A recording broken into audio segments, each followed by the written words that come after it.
Hello, hello, hello, and welcome to this week's solo show. And I'm using hello, hello, hello because this is one of the only weeks of the year where RuPaul isn't using it because we're in between series.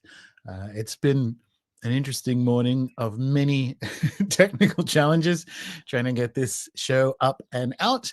But here we are, and thank you if you're on the live stream for joining us. If you are listening on the replay, the usual rules apply, of course. There will be a Q&A for people who are on YouTube, which will not be on the audio version of it, but you'll be able to navigate to it fairly easily from the episode post page. And if you are in the chat, you know the rules. Stick around to the end and we'll do a lovely little Q&A. And the second thing is, of course, we're once again in AI-generated slide town, which for the listeners rather than the viewers also means nothing. Alrighty. Let's begin. I want to do a little bit of a preamble, I suppose, on how and why I want to talk about this and the angle that I want to come through. And I've mentioned it a few times now, more so in the member material, but when I was on Cam White's podcast and he at the end threw me a curveball question, this was last year, asking about Pluto and Aquarius, and I just sort of said CBDCs and moved on because it's a big discussion, which we've had a few times. And I want to focus on a less explored component of that transit and significations in the context of our exploration of AI. This is don't even want to call it a detour, but a necessary side quest in order to finish up the AI series, which we will do in the next solo show, unless something crazy happens to the world in between now and then. But the next solo show, rather than the next podcast, will be the conclusion of the AI game. Alrighty. So let's just jump into what we want to talk about, which is, hang on, and I just got to move some slides around, which is community as battleground. And that's what we're going to talk about. So I want to explain why we're talking about this and then go through the various significations. So Pluto, Capricorn, Aquarius. And then there was a book, I think it's called Here Comes Everyone or Here Comes Everybody, that came out about 15 years ago that was all very Web 2.0. It was about, yay, social media and so on. And that title sticks in my head when I think about our looming Aquarian era. So we're going to talk about that and something that Austin and I briefly touched on in the Astro show the other week, Uranus and Gemini. And then I'm going to tie it all together as to why I've been thinking with this and how I feel it relates to AI. And so why this show now? Well, we've got, if you're a premium member, the quarterly geopolitics forecast presentation is coming up in a couple of weeks. And some of the material in here is a necessary preamble, so I'll just be able to point to it rather than go over it again in the geopolitics presentation, which is where we get more of the precise timings around things like digital passports and war, frankly. Not that we're going to cover that this much in this episode. Speaking of war, I generally avoid war metaphors because metaphors are spells. If you've been around long enough or if you've read Ani.Mystic, you're aware of this. So community as battleground I use deliberately. I think one of the many opportunities to improve our engagement with the field is to stop glibly and casually using battle and war as our go-to metaphor. It's literally the old way of thinking, you know. One example, it's not a podcast I necessarily recommend. I've listened to it a few times, but a little bit too dank for my tastes, Germ Warfare. And he opens the show like I've got were you a weird kid? He's got a welcome to the battleground of ideas. How are things in the trenches or what have you? And everyone's got to have this thing. So it's not, I don't begrudge him that. I just think very carefully about using those metaphors because you're already setting up a relationship to the idea space that kind of has you losing, or at least requires more energy than it otherwise would. Why would you pick trenches as warfare, right? So when I talk about community as battleground, I really do mean that. I'm deploying that judiciously as a metaphor. We don't necessarily cover it, but by the end of this presentation, I want you to think about, okay, cool. A battleground is a theater of engagement.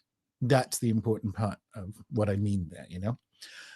Community, I think, is the under-examined part of the Pluto and Aquarius discourse so far. I mean, once it comes back around again, we will have more than enough time to discuss it. But we have, and I mean, I understand why, and we're going to do a little bit of it here. We look at the Aquarian significations of the future and technology and so on. And I want to look more about community in the good and the bad, right? Like that's the whole point about marshalling occasionally, although marshalling is sort of a war metaphor itself. Deploying, which doesn't necessarily need to be the war metaphor of community, as battleground. So that's why this show now, it's in this moment. And the other thing I would say comes up a little bit later is we got our little toe dip into Pluto and Aquarius, and I'm going to point to what I think that's about. And now we're back, for better and for worse, at least in my chart, mostly worse, with Pluto back in Capricorn for a hot minute, a hot Plutonian minute anyway. And so that's the other reason. It's almost like we get a little bit of perspective. We got to dip the toe in, feel the temperature, and then we step back out and go, okay, cool, what's this going to be about? And that's why now is actually quite a good time for Pluto and Aquarius discourse before we're back in it. Now, how does this all pertain to AI? Well, in one of the earlier AI shows, we focused on the notion of artifice, as in the artificial part of AI, from an animist perspective. Like, what does it mean to be made or to make things? Because that's contained in the term, right?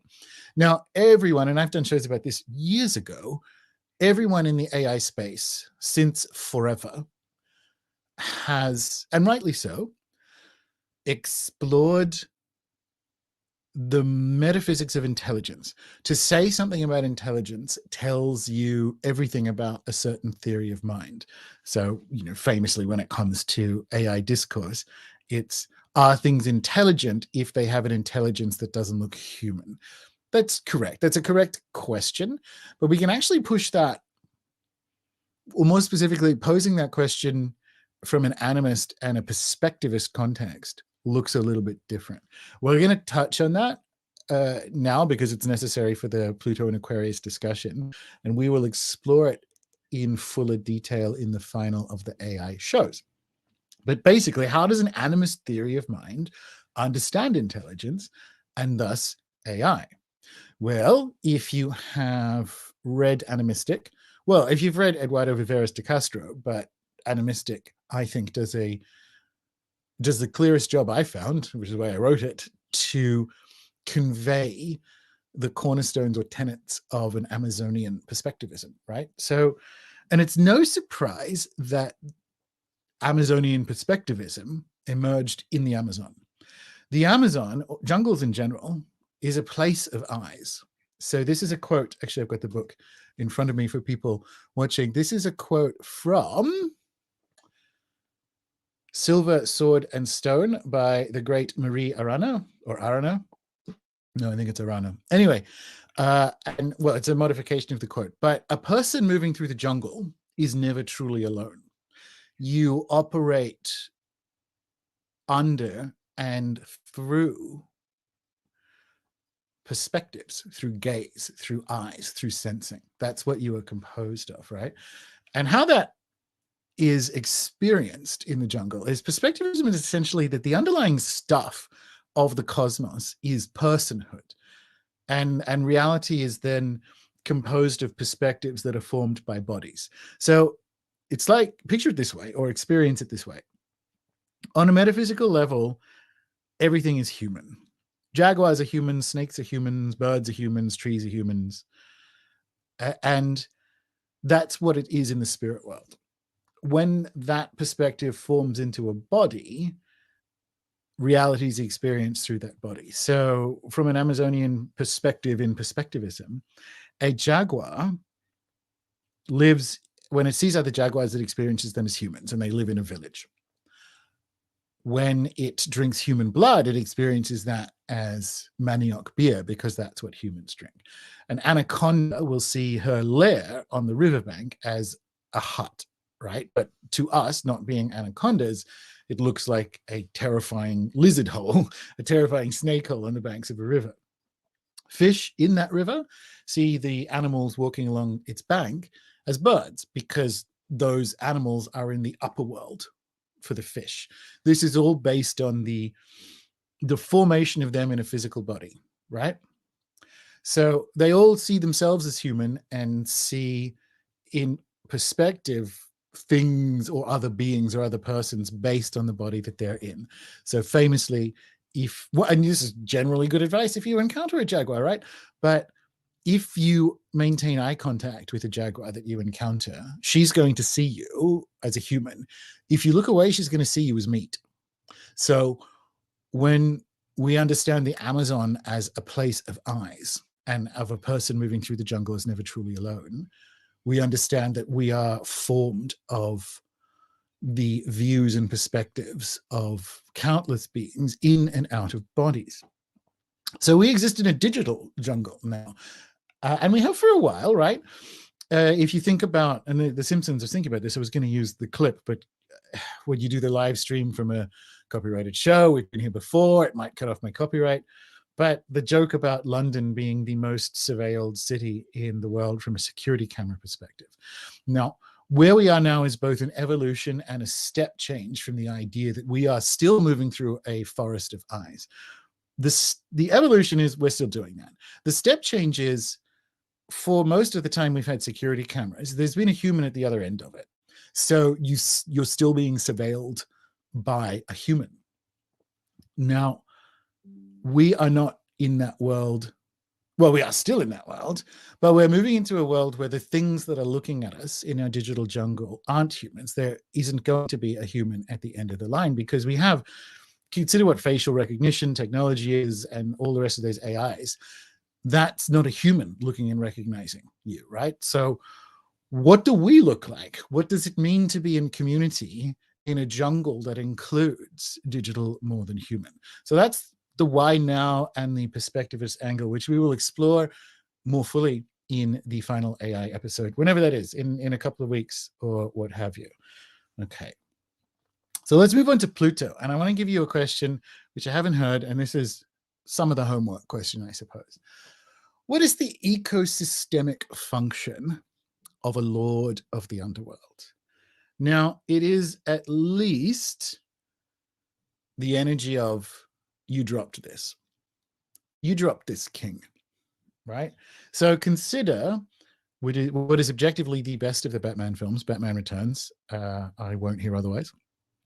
Consider the Penguin in that and his gathering up of the shredded documents, right? The stuff we flush into the underworld, we don't want to see again. Pluto, or a lord of the underworld, its ecosystemic function is to say, you dropped this. That's the revelation of the toxins. You know, that's the revelation of the corruption. And you kind of get that in the Inanna story, right? Austin and I spoke about this years ago during the Venus retrograde in Scorpio. The story of Inanna is actually, for maybe my fellow Scorpio risings, just anyone in that dark kind of world, it's the story of Erish Kigal. It's certainly the story of sisters that's in there, but we pick up the story as she's being taken into the underworld. Why is she being taken into the underworld? Because she holds a fucking party for the rest of the gods and doesn't invite dirty old stinky pants Simpson Erish Kigal, her actual sister, who is down there performing, is dirty because she's performing the function of the underworld. You dropped this, right? So I understand, and maybe this is just sibling stuff. You can probably all feel that, like, are you fucking kidding me? You are not inviting me because I don't look right for your fancy party, but I don't look right because I'm fulfilling a function for you. So there's a righteous punishment angle to that journey to the underworld. More specifically, you can get that you dropped this Danny DeVito, Penguin, Erish Kigal, Pluto angle. That's its ecosystemic function. right? So Pluto in an astrological context governs all forms of power, but especially hidden power. It's the things that are done in back rooms that are actually how power works, right? But it's also when they are revealed. That's that real penguin energy. So it governs secrets and vices and their public airing. So it loves wielding hidden power as well as unveiling or revealing the real way that power operates. So this is why it's got that delighting in hypocrisy and injustice, in highlighting it. It's not even... The penguin was kind of on a restorative justice journey, but not really. You know what I mean? Like, he was abandoned by his wealthy parents, upper echelons of Gotham society. He was abandoned by them. So there's like a vengeance play, and that is unjust, right? Because he had deformities. So that is an injustice, but he's not really correcting the injustice. That happens incidentally, like it's a vengeance play. That's the Plutonian relationship with hypocrisy and injustice. It's not that he's on our side. It's he delights in showing where this corruption is, right? Now, the thing is, as with the release of most toxins, these revelations can sometimes be painful, but they are always transformational and ultimately healing. Maybe we can hope and pray for the return of terrain theory in the Pluto in Aquarius era. Actually, that's not the dumbest idea in the world, for reasons we'll get to when we go and talk about medicine and doctors and so on, which are governed by Aquarius. So Capricorn, we've just done Pluto. Let's do Capricorn. Let's do where he is now, but also what he's just done. So most astrologers, and this is correct, will point out that the 2008 ingress coincided with the financial crisis. The thing is, that's a partial credit answer, as far as I'm concerned, from a Plutonian signification perspective, because it wasn't just the banking crisis that's Plutonian to me. It was the fact that the taxpayers of the world bailed out the bankers, and not a single one of them went to prison, excluding a couple of them in Iceland. That's the Pluto thing, right? Like, so the crisis happened in front of our eyes, and the perpetrators got away with it, and the people who allowed them to get away with it were the politicians like Obama and so on, who, after bailing them out, went on to give 6- and 7-figure speeches at Goldman Sachs. That's Pluto in Capricorn, right? That's right in your motherfucking face. It is the crisis, but it's like, look at this. And that's that real, like, the establishment, the house always wins.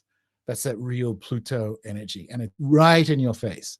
So consider these last couple of months of it. There's more on it on the next slide. Pluto leaves Capricorn with the reputation of the whole establishment in tatters. Consider the single-digit popularity, we're just going to use US here, but it's the same anywhere, of Congress, of what's 11% actually for Biden the last time I looked. So just barely double digits. The health establishment, universities, churches, well, they've taken the hit earlier, right? The financial system, plainly. Is there anywhere left in the establishment whose reputation isn't in tatters? Because we see their moves.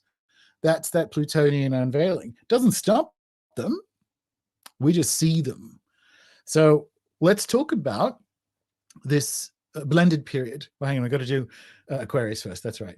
By the way, if you're watching this, Midjourney threw up an Aquarius that could get it. But anyway, so significations of Aquarius as they pertain to this discussion and solar show, and in a wider sense where they touch AI. Aquarius governs society and collectives, outsiders and fringe dwellers. Now this, I think, one of the things Pluto is going to show here, probably if you listen to this, you understand. This is going to be super interesting because we live in a time where the center of power is LARPing as the plucky outsiders. So, I mean, this is a woke discussion, however you want to use that word, right? When you pretend that you are a put upon and ostracized outsider, but you are in full agreement with the ideological positions of Starbucks and Goldman Sachs and the White House, you aren't an outsider. That's just not correct. and it's a fascinating, it's like a final Capricornian establishment play as we're in this blending period in between, you know, in and out Capricorn Aquarius, right? But so this is going to be really interesting, as it is the overwhelming of the outsiders of the center, and the people in the center currently think they're outsiders. Really, this one's going to be fun to watch, at least from a distance. So Aquarius also, of course, governs innovation, media, technology, internet, etc., etc., etc. It also, on a classical level, and I thought this was fascinating, rules the medical profession and madness. And consider one of the ways to look at Saturn in Aquarius is the constricting or locking capacities of a medical profession gone mad, right? That sounds about right. Consequently, that might be something we can but hope that Pluto's journey through will unveil, purge. Now, let's look at it from a perspectivist angle, perspectivist perspective. Aquarius sits exactly opposite Leo on the zodiac, of course. So it is the sign of minimum individualism and maximum collectivism. It's that polarity between the shining me of Leo. What's its complete opposite? What does it look into the void of, and vice versa? So it's a maximum collectivism. Now, obviously on this slide, I'm painting that to look bad. It doesn't need to be. It is. So it is bad, but it is not just bad. There are ways we can align with the medicine of it. But looking at the tension between these signs, which I call a handover period, and I've been thinking of this, and it's going to come up a couple of times. It's come up already in some premium member material, but it's coming up in the next book as well.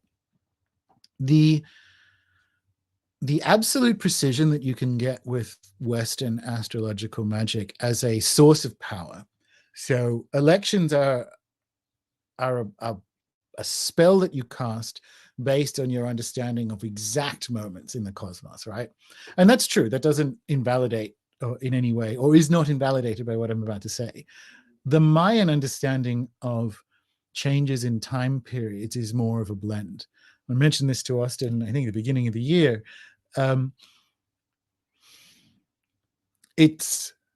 We have the exact time that a day starts in Western astrology. It's the sunrise.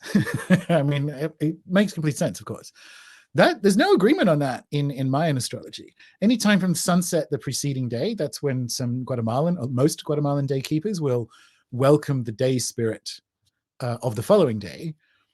But the handover happens sometime in the night, sometime between sunset and sunrise. There's a blend. And there's medicine in understanding, particularly for these slower cycles. There's medicine in understanding changes from a blend perspective. Particularly, like if you look at something like the emergence of the internet, the last time we did Pluto and Aquarius, there obviously was no internet. There was none of that stuff. And if you think about being able to throw that spear, being able to get that target approximately right, even within a few decades, is on target, right? Because you're throwing from so far out. So there's, with the long cycles, a lot of medicine in looking at the blend. In the case of Pluto moving between Capricorn and Aquarius, it's more explicitly a handover period, because they're literally doing that. They're backwards and forwards, and off we go. So that's interesting, and it tells us what that move is about initially. And it's literally the handover of power. It's literally, how is the establishment, which is to say Pluto and Capricorn, going to maintain power given how much they've just fucked that up, right? So it's a literal handover situation. So we've got a lick of that Aquarian stick already, as you're aware, right? And during our brief soupçon of Pluto and Aquarius, we had Janet Yellen talking about the solving the debt crisis, which is to say the debt ceiling, by like, well, how about we just have a programmable digital currency, right? And of course, there was the WHO meeting, and it made the news and whatever, about One Health and the looming digital health passport, and the agreement which countries must opt out of rather than opt into, which will come into effect once Pluto comes back into Aquarius for real next year. So we got a little hint. It's like, okay, cool. Now the thing is, those two are the same establishment attempt to maintain power, having fucked up a bunch of stuff, which we'll get to a little bit later. So look at the Capricorn work that is left to do, and it's going to be electrifying, right? So it's super interesting. I mean, it's tragic because of how many people are dying, and it makes me nauseous. But Ukraine is one of the most, it's like the second most corrupt country on earth.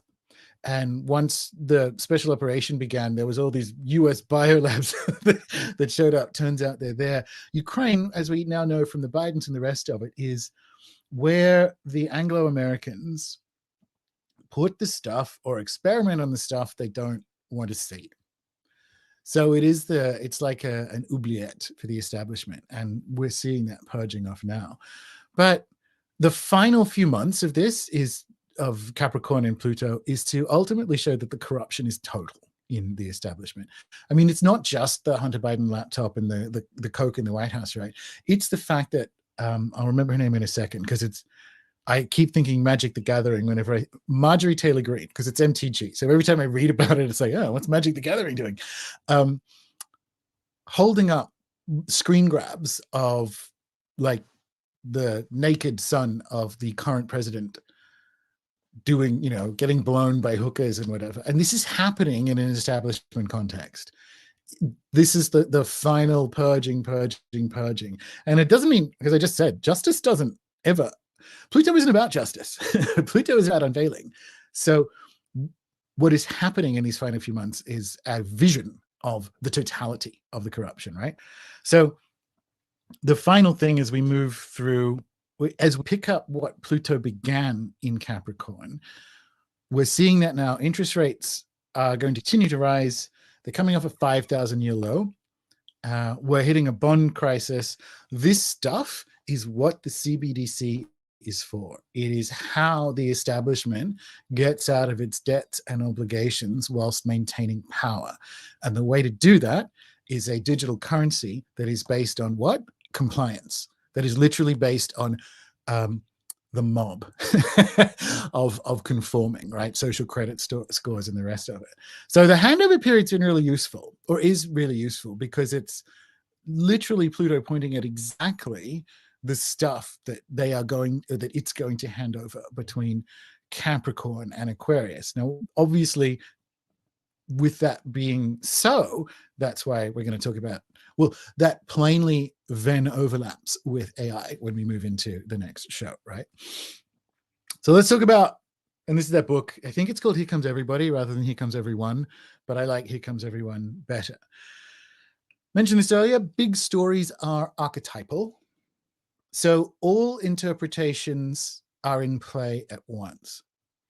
That's actually how you can tell you've got an archetype or a big story, that it's infinitely giving and infinitely dense in how it expresses. And zodiacs or zodiacal signs, and the zodiac, I suppose, but zodiacal signs in this case are an example of an infinite story. And so when we think about Pluto and Aquarius, and we can point to some of the obvious bad stuff, I do also, especially in the context of the AI exploration, want to talk about how there's some good with it. So Pluto's corruption, but also it's purging off. It is pus created by the body to remove toxins. For instance, and unfortunately, I mean, we're going to feel the different impact of this. There won't be bank bailouts again like there were in 2008. If we've just gone through arguably more, well, not arguably, demonstrably more bank failures in the US than 2008. But it wasn't the same exact or direct injection of taxpayer money into the banks and, subsequent bonuses and all the rest of that controversy, because that can't be done anymore, right? So that's one of the medicines that comes with the pus, right? Pus is the body removing toxins. That's what it is. It's not itself. That's not it being gross. You want pus. I mean, you don't, but if you have pus, that's not an infection attacking the body. That's the body responding to it. So that's the Pluto corruption purging off component, and why it's not necessarily a bad thing. And on the show, Austin spoke about Pluto being the site of fear.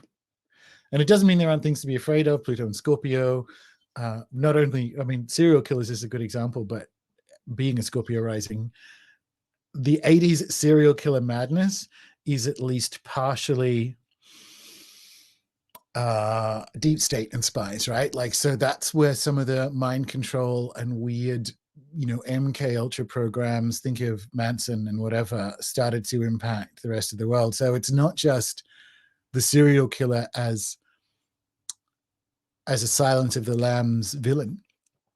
It's the serial killer as side effect and deliberate op of a spy. So, or a spy program. So very Pluto and Scorp. And so it doesn't mean that there aren't things to be afraid of. And it's the same thing as we move into Aquarius. Mob justice and all that kind of stuff is true. It doesn't mean there aren't things to be afraid of, even though, because that was, Austin was talking about, like, it's a fear of the future.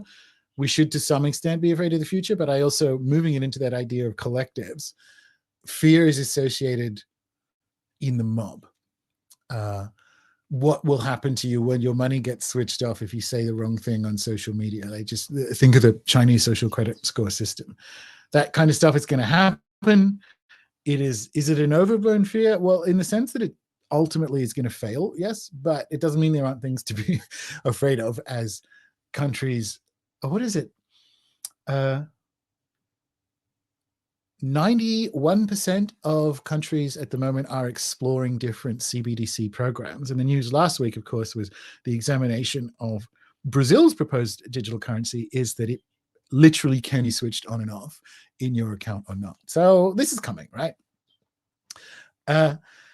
So fear of the mob, legitimate uprisings, weaponized crowds, all of this will happen, justified and unjustified. That's just the reality of an archetypally dense story, like Aquarius, like any of the signs. So going back to the Leo polarity, individualism itself is overwhelmed by its opposite. So it's not just like crowds over a person. It's the centrality, the legal and medical centrality, which we've lost, of the individual, swamped by the mob or by its opposite, which is the collective. And that's the why I think this is why we have to do this fun little side quest on our AI exploration. And I mentioned this earlier, the tyranny of crowds is the tyranny of niceness. We're going to see that as we move into it. We have got those little tastes of it already. And I've mentioned this before. One of my favorite lines from Firefly, we're not telling them what to think, we're just trying to show them how. The Jacinda Ardern saying that she is setting up a two-tiered society based on compliance. She nodded along and smiled. Yes, that's exactly what I'm doing. So the good news is the transit does burn off some of this tyranny. So it needn't happen again, just like with Capricorn. And if it's going to be anything like the last few Pluto transits, Pluto front loads that work. So we'll get to deal with it in the first few years, which I'll talk more about in the geopolitics presentation. But the burning off of that tyranny of niceness and tyranny of crowds is the work of this decade and early next decade. And then we hopefully, as far as I can see, get more into the beneficial, almost always coming home aspects of collective and community. But this is the stuff we go through first. Technology and crowds, right? So when we look at, and this is the thing that that tripped me up talking to Cam. It is true, but insufficiently true, to say that Pluto in Aquarius is the arrival of CBDCs, because it is, but it's actually the whole digital control grid, which I've been talking about since April 2020, right? So that is the One Health digital passport. That is the programmable currency. That is the digital compliance with the collective. That's the trap that is mostly built around you that they're about to spring, right? And we have the timing for it because it's plainly what Pluto in Aquarius is picking up. So we have the timing for the beginnings of that trap that, well, actually most people listening to and watching this are aware is coming. But I've been saying since April 2020 is coming. The gambit won't work. This is the other thing that people don't get. The gambit won't work, but that will never stop them. The bailing out of the banks didn't work. If you look at what happened with the negative interest rates in Europe, that's why Europe is going to be one of the first of the major economic centers to have their idiotic programmable currency. But their banking system and the rest of it is fucked. Their governments can't fund themselves. It doesn't work. It doesn't stop them doing it. Like everyone at the time knew you can't have negative interest rates on bonds, but they did. And it's the same thing when people think, oh, well, digital currency is not going to work, or banning natural gas is not going to work. It's like, yeah, I know that. When does that ever stop them? This is actually providing the energy for it to ultimately fail. The gambit won't work, but that never stops them. Think of the Capricorn transit. Now, I spoke to Austin about this, and we are going to move into some of the other stuff that's going on in the sky. But I have the impression that the Pluto in Aquarius transit is being asked to do too much heavy lifting. Is it the most significant thing that happens in the sky this year and arguably next year, but mostly this year?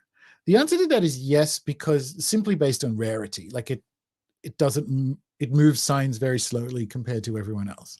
So on that hand, it's a big deal, and we should talk about it. But it's my observation that in some cases, some analysis of it is trying to, let's say, bring in some analysis and takes and interpretations that perhaps should have been spread over the last 3 years, and the flow on from that now aren't, right? So people are trying to, which is very Plutonian, like you drop this king.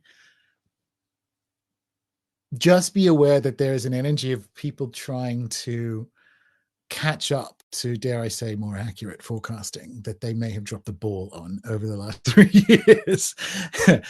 So just make sure, and consequently, the only reason I'm mentioning that is that it can muddy the clarity of what's already going to be, just by design, a complex and confusing signification. And also, it doesn't necessarily, as I said before, need to be universally bad. And that's the trouble with trying to bundle up a whole bunch of stuff people maybe should have said over the last 3 years and putting it in this transit, is like, this one's going to, on a personal basis, going to be a lot better for me. Pluto in Aquarius is a much better place for me personally, right? So each one isn't each move isn't a progressive decline down into things getting worse and worse. Certainly not on a personal basis. So yay me, that's what that's about. All right.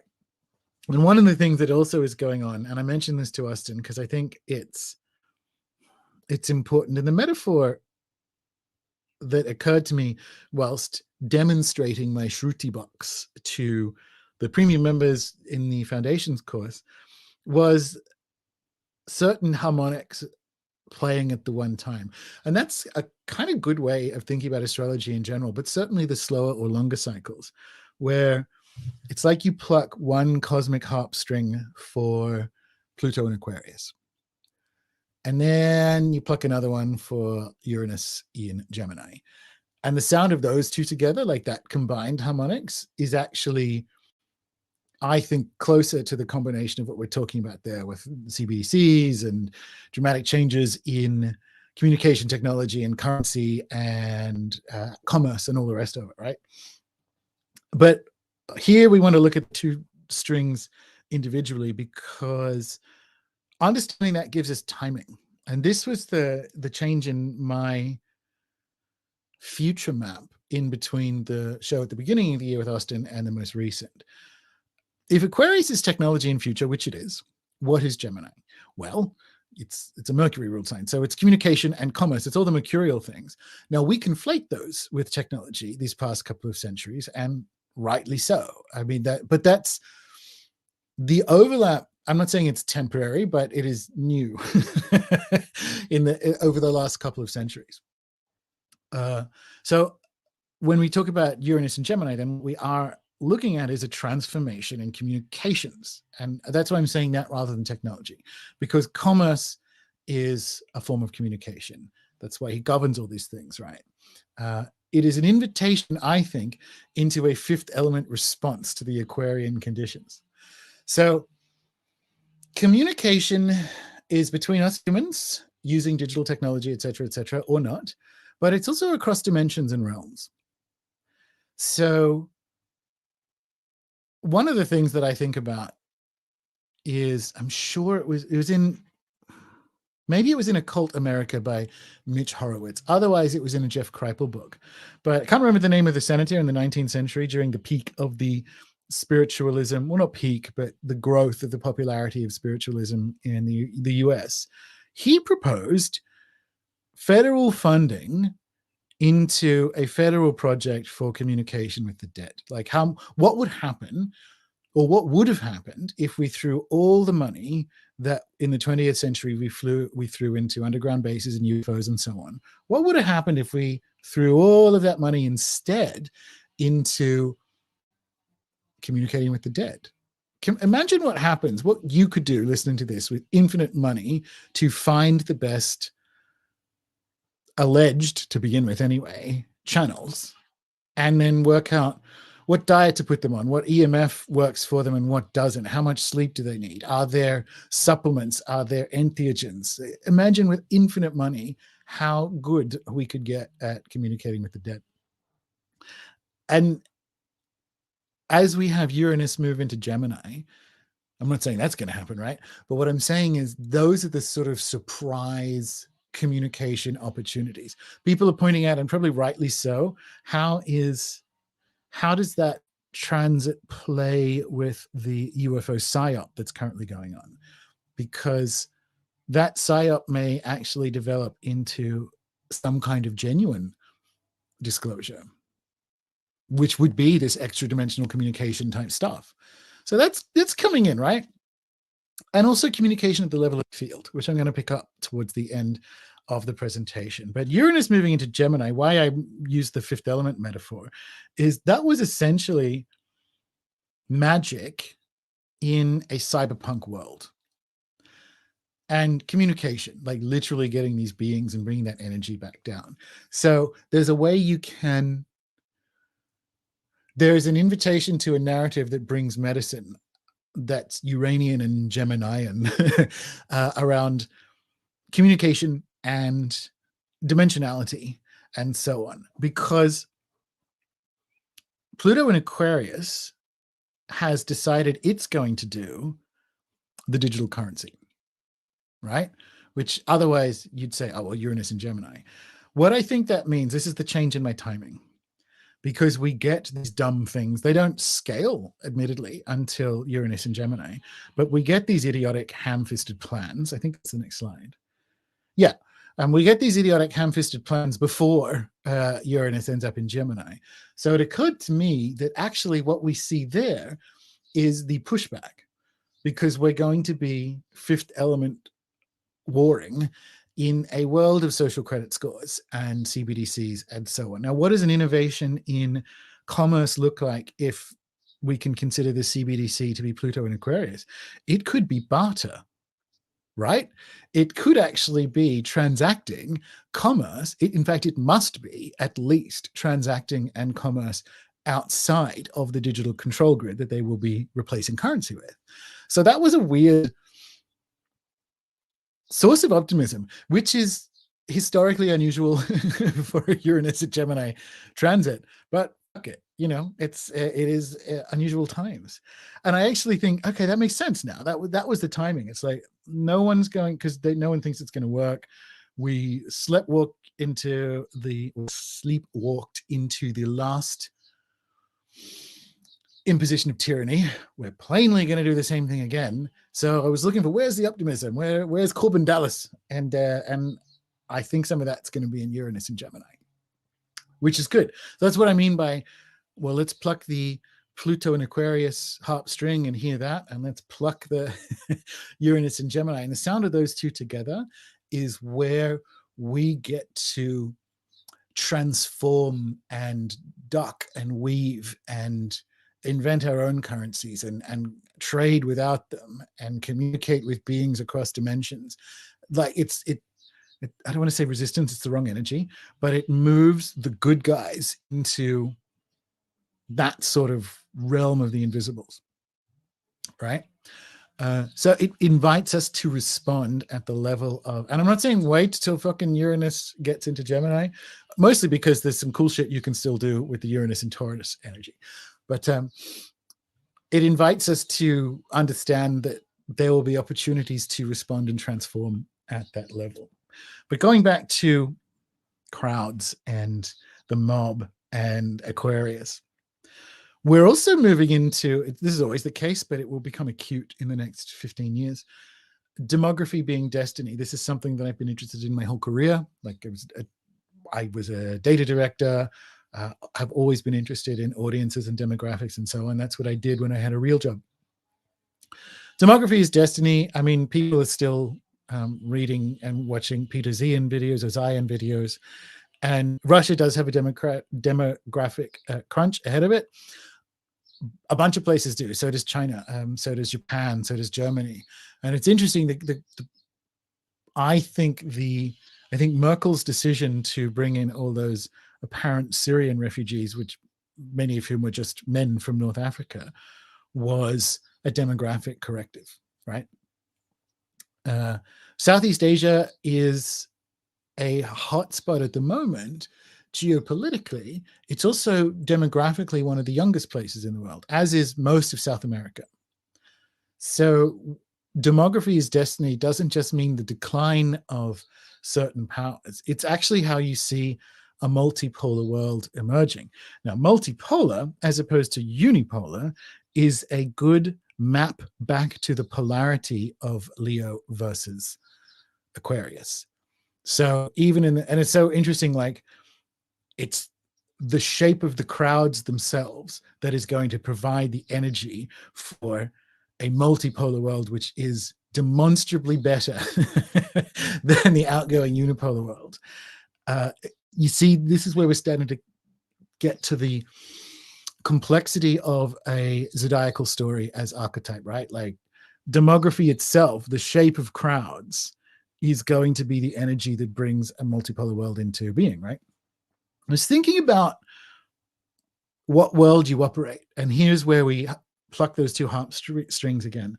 I was listening to a history audiobook, and they were talking about Simon Bolivar's time in Paris recently after Napoleon made himself emperor.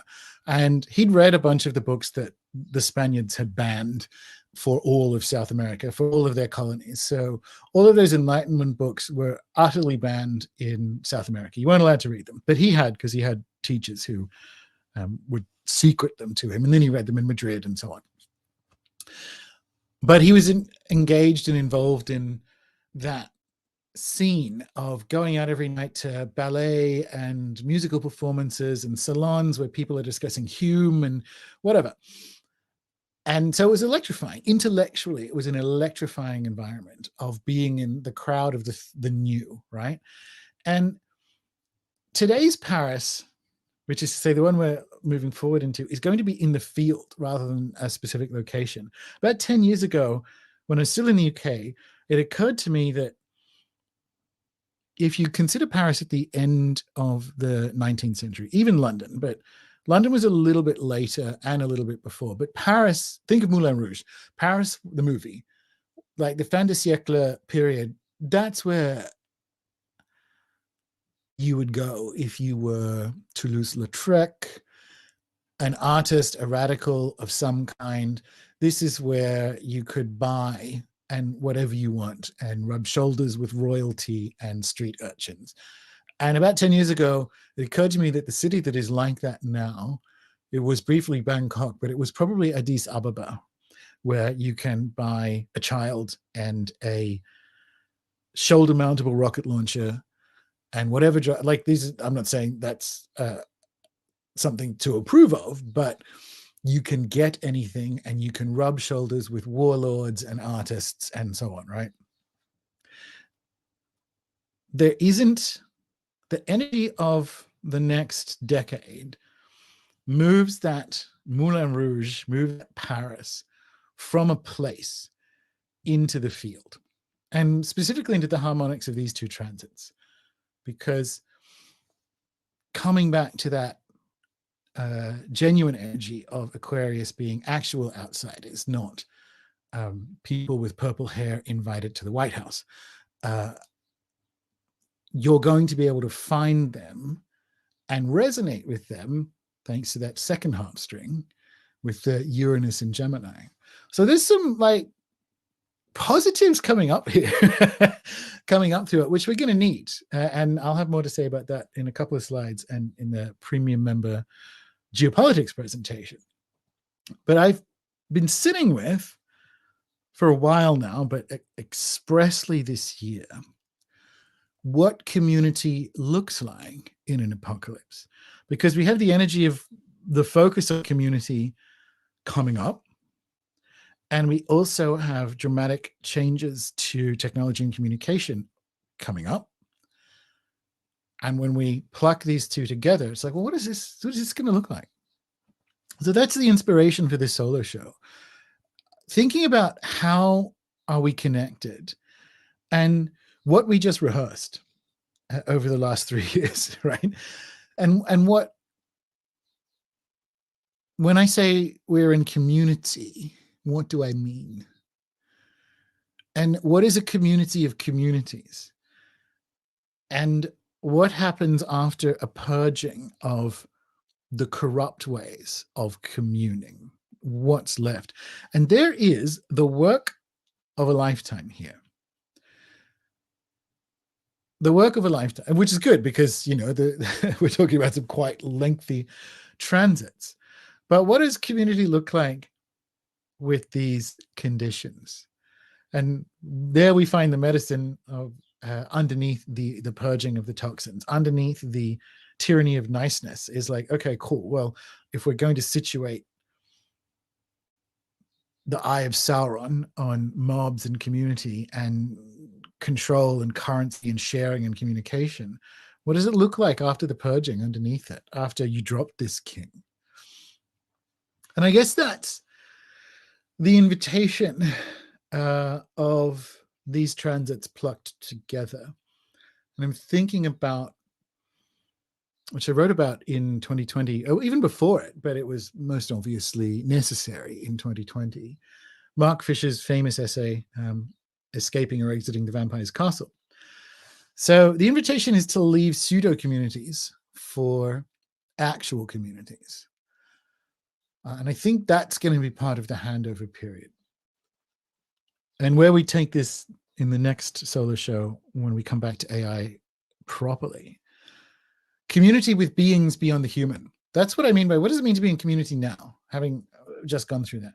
Now, I mean the more than human, so I mean spirits, and I mean whatever you want, the ecology, your local biosphere. And I do also mean AI, having explored that notion of perspectivism. You've always been in community with the more than human. Does the more than human contain AI now? I mean, by definition, it does. But what does that mean to be in community then? And like explicitly, and this is where it came from. When I think about communities that the listeners to this show and premium members and whatever are then overlapping with, like, it just feels good to me to know that Lynn McTaggart has all these pods of intentionists around the world, and we have some, and it feels good to me that Charles is doing this sanity project and also part of RFK Jr.'s campaign, Charles Eisenstein, and we're not involved in that in any measurable way, as in on the level of the material, but we are at the level of the field. You feel that if you're listening to this or watching this, you feel that the stuff that is going on places like that are somehow part of your community, and it is at the level of the field.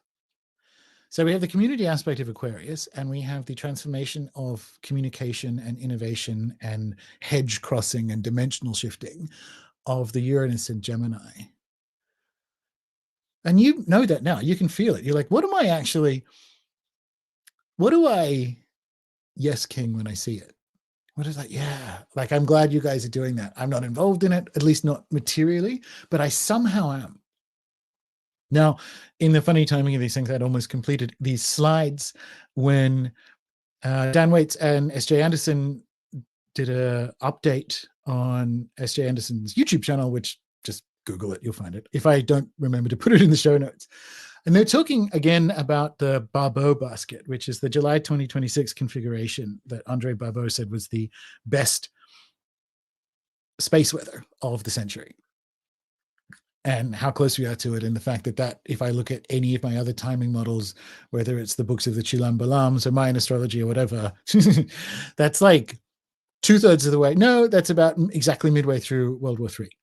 But, and there will be a lot more about this in the geopolitics presentation, when you begin to understand that by definition, utopian community cannot emerge in the physical, that's like the sin of arrogance of communism and socialism and so on. It's the perfection. It's the immanentizing the eschaton of bringing perfection into the physical by force, right? So actually, if you see around, he was French, obviously, with a name like Andre Barbeau. If you see through his woolly French communism, what's actually emerging is a utopian community at the level of the field. And this is the invitation for you to step into that. So can you have the best space weather of the century in the middle of World War III? Which again, the rest of the models indicate that's when that's going to be. Yeah. You can if you're looking along those timelines of a century. Because this will be the beginning moment. Well, not beginning moment, because we're in it now, but this will be some sort of harmonic moment of claiming true community, claiming true commerce in the sense of connecting and so on. And we've experienced it. That was the rehearsal over the last 3 years. As the trap gets sprung, the people who come next woke up or are waking up. And at the moment, that's my, having just looked at these 2 transits, and that's it. That's how you can have both of those things happen at once. And it's good. And in fact, one of the things we'll talk about in the premium members area is it's like dimension shifting into making sure that you are in that upward manifestation of utopia, or to use and end on Charles Eisenstein's words, the more beautiful world our hearts know is possible. So that's how I wanted to have a discussion about Pluto and Aquarius moving into the AI world. And so it's not as simple as Pluto and Aquarius is AI, or Pluto and Aquarius is digital currency. It's stepping into the harmonics of what this is going to be and finding out what you are made of on the level of perspectivism, like who is perceiving you. And with that in mind, the premium member prayer, what is mine to do, right? What do I step into here? What is mine to do in these fields? Which ones do I resonate with? Which ones do I bring through and bring down? And that's the space weather contribution to the AI series. And if you are listening along, I am going to bid you a fond adieu and jump into the Q&A in the live stream, which, by the way, if you listen to it going like, oh, cool, I don't mind listening to the Q&A, I will make sure that it is queued up as a chapter in YouTube so you can jump over and listen to it at your leisure. But have yourselves a good week, and I will see you next week. Signing off. Ciao, ciao. All right, back into, and then let me just mark the time for myself. 1 hour on the dot, more or less. Cool. Back into the chat. Kids, if you have questions. So yeah, SJ and Dan's video from yesterday sent me down a Baba rabbit hole. Same, and I was on the clock, on the clock, trying to get this done. I'm like, yeah, that's what I need. I need to just point at it because they're obviously, you can tell that's going to be part of the optimism of the geopolitics presentation. Is if you see through his woolly French communism, basically, if you read the Barbeau basket with Charles Eisenstein's accent, you'll get you'll get the more beautiful world our hearts know is possible. And I think that's what he saw. That's my take on it. I misspelled his last name Barbeau, and Google never corrected me. Well, you're in the AI world now. You should ask ChatGPT. ChatGPT will make it up. ChatGPT will say Barbeau directed Jurassic Park: The Lost World and died in a fire. Anyway, cool. Post Twitter. What did I miss about elves and tacos? That sounds really good.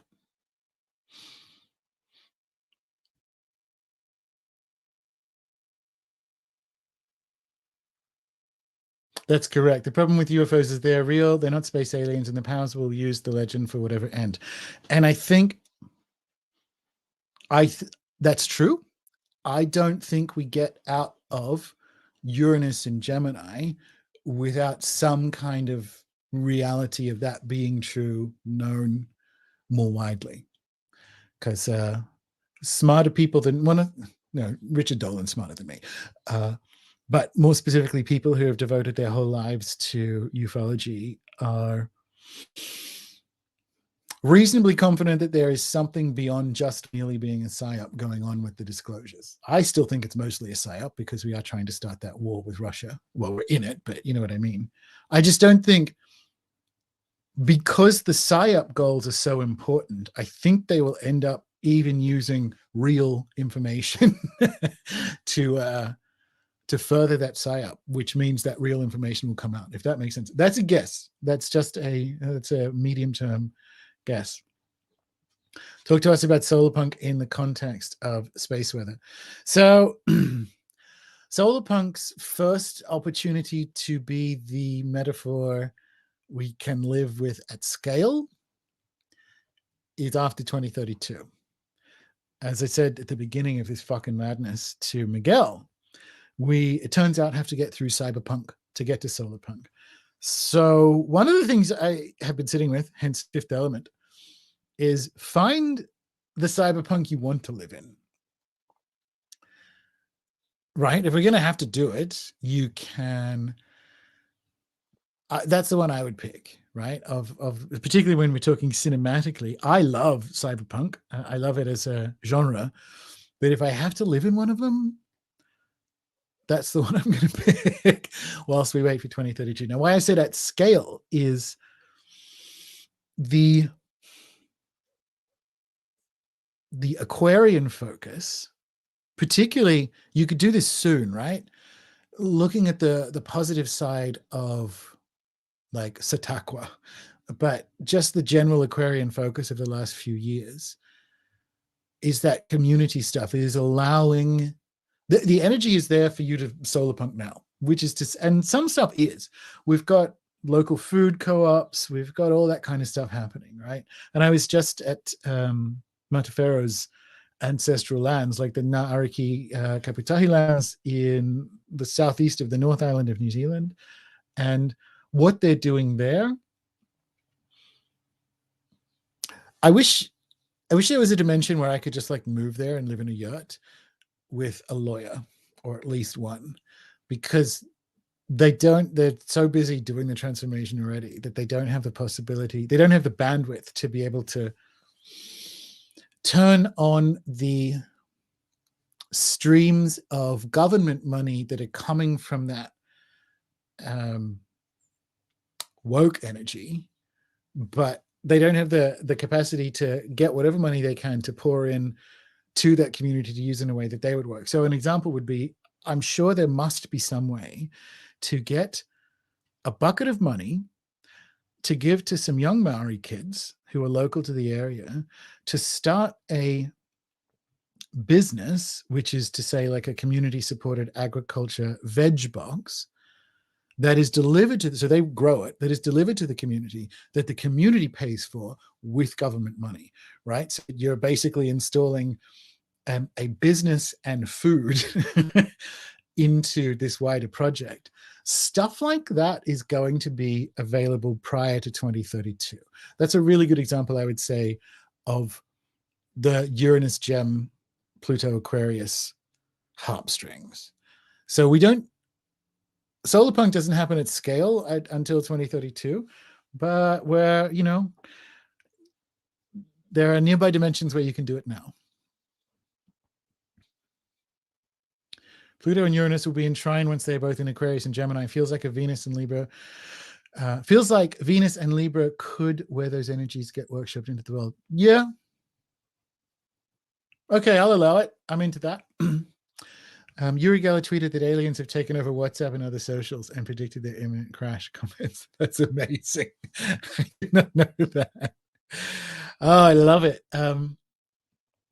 They're welcome to it.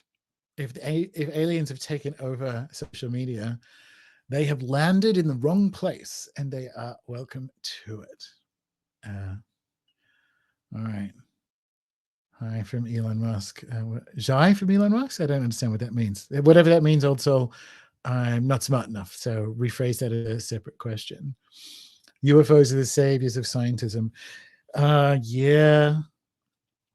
It will definitely be, that's a possibility, right? Yeah. Community rituals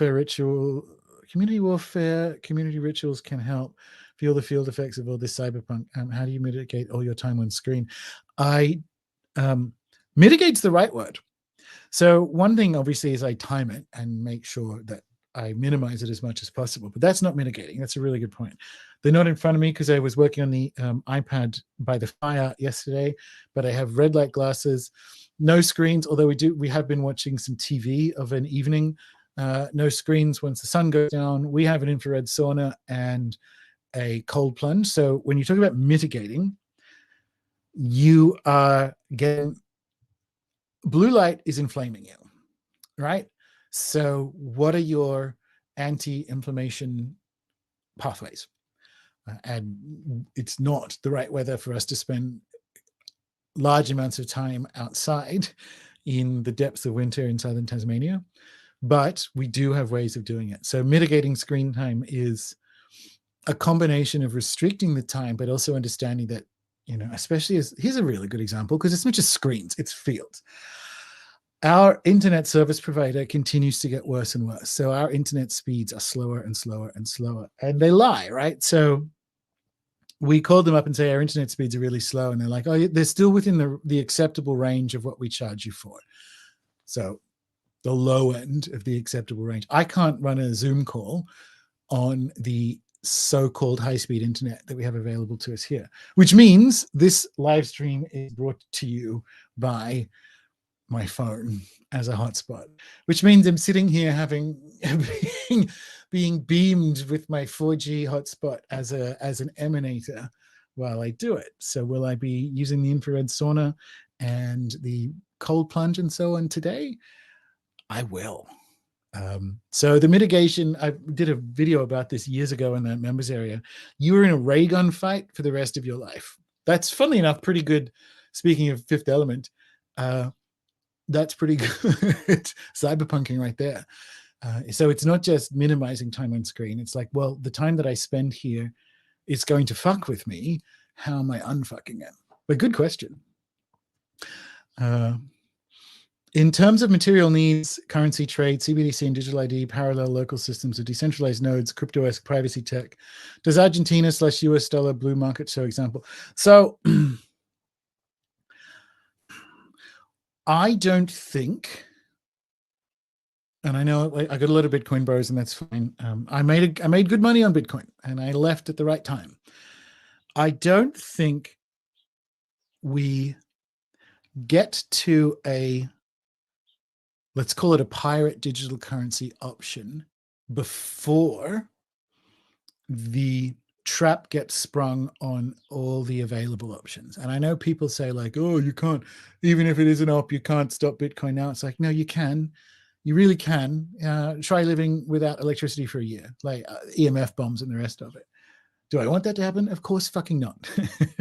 So as to, do you think, or like, do I think local cryptos are part of the solution? I don't want people to bank on them yet. Now, Uranus in Gemini is itself a long transit. I guarantee you something like that. Like, we sort of thought maybe that was the case with Uranus and Taurus, but it's not. I guarantee you by the time we get out of Uranus and Gemini, those sort of mechanisms will be in place somewhere. But it's just not how power works. If you actually read, and I fucking do, the BIS documents, Bank of International Settlement documents, as to the why of these interoperable digital currencies, it is explicitly stating the threat from uncontrolled cryptocurrencies and so on. And so there is going to be ham-fisted attempts to prevent it. People think, oh, well, you can't stop Bitcoin. It's like, no, but you can prevent it from moving into the approved economy in any way. And you can also provide or force people into a digital ID to use any of the devices that you think will be allowed to somehow run a parallel digital economy. These guys are going to fail, but they're certainly going to try, right? So do I think, let me tell you this, any locally controlled currency gets my fucking vote, whether it is pink painted seashells or whether it is some kind of like local crypto. They absolutely get my vote. And I think we'll see all of that. Literally, I think that's a Uranus and Gemini thing. I think there will be years there where on this planet, there will be CBDCs, there will be global reserve currencies, there will be failing national currencies, there will be barter, there will be every single method of commerce that we have had in the last 5,000 years will be in play.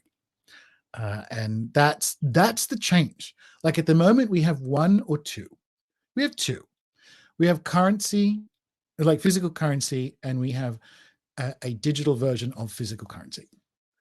We're going to have 7 at least by the time we're through.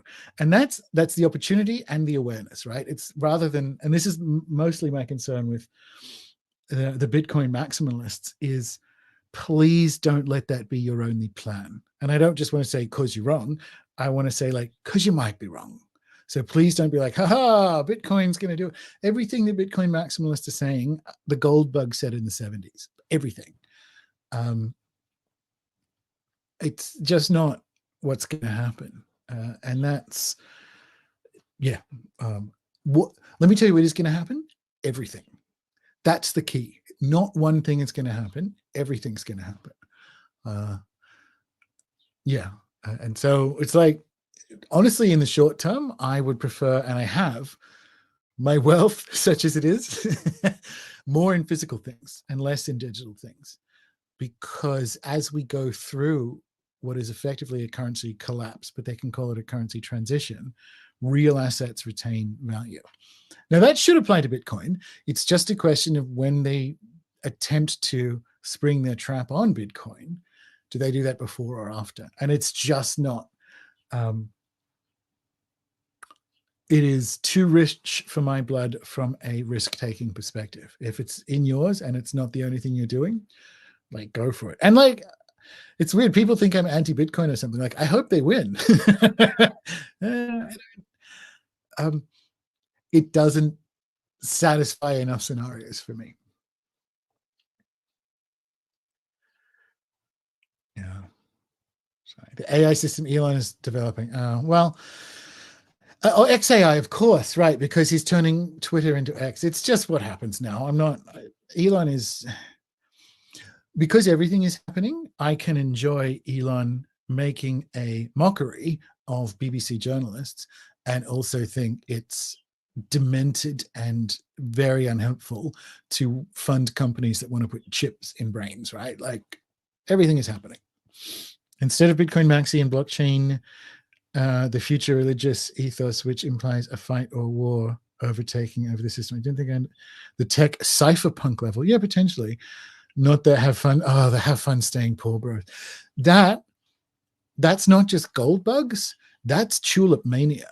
They said the same thing during the literal like the tulip bubble.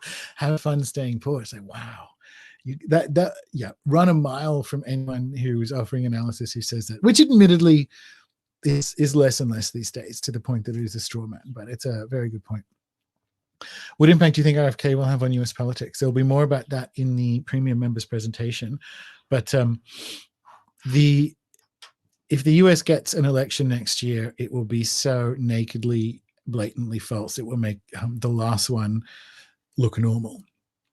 He doesn't get anywhere near power, but that's not what he's for. There's something cosmic about being this close to the inevitable American divorce, that the perfect candidate, and it's funny, he's associated with the metaphor of Camelot, the perfect candidate shows up. I was talking to Greg Carlwood about this. It's like when Gandalf comes back as Gandalf the White and he says, I am Saruman as he should have been. RFK is what a Democrat should look like. Now, if the country was fair and just, literally the presidential election in the United States should be between RFK Jr. and Tucker Carlson. That is the good faith version of a center-right person and a good faith version of a center-left person. Do you think that's going to happen? Or do you think they're going to, as Armstrong says is going to happen, one of the reasons the neocons are pushing this war is so they can suspend the election because they know the potato in chief won't win again and they're not done with their reorganization. So RFK, now, he's not going to, but let me just say this. If he does somehow get the nomination, I want you all to grab your walking sticks and waddle out the door and door knock until you collapse. Because, what an amazing candidate. And what I think is going to happen, I reckon this is the game, I haven't asked him, I think this is the game Charles is playing by being part of the RFK Jr. campaign, is that it is contributing to a powerful field shift.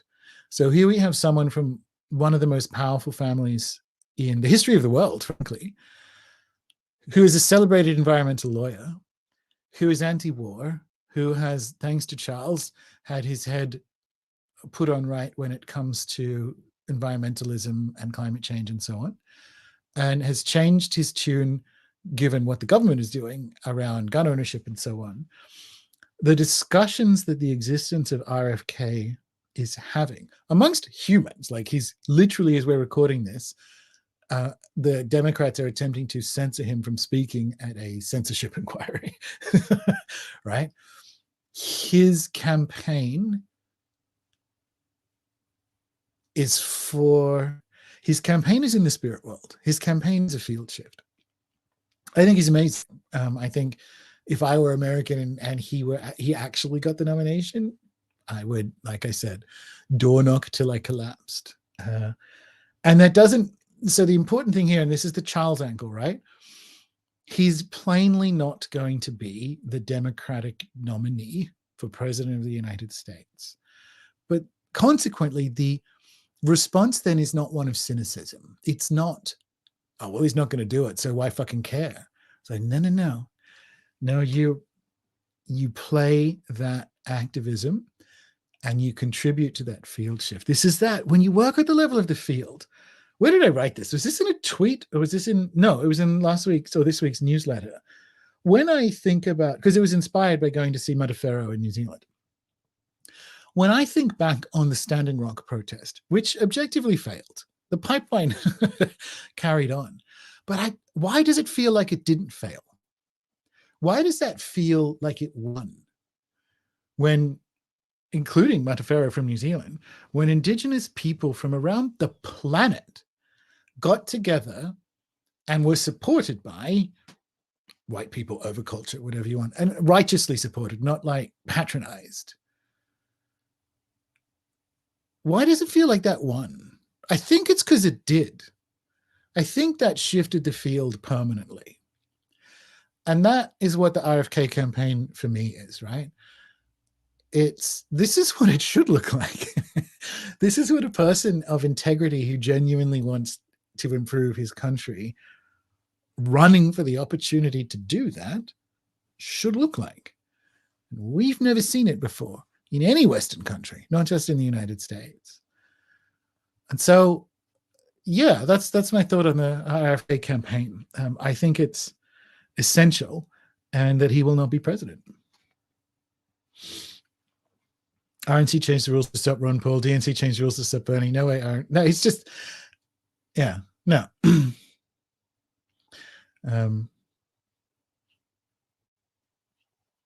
I enjoy a world where everyone knows RFK truly won versus the mega crowd and media feeding frenzy of that. Yeah.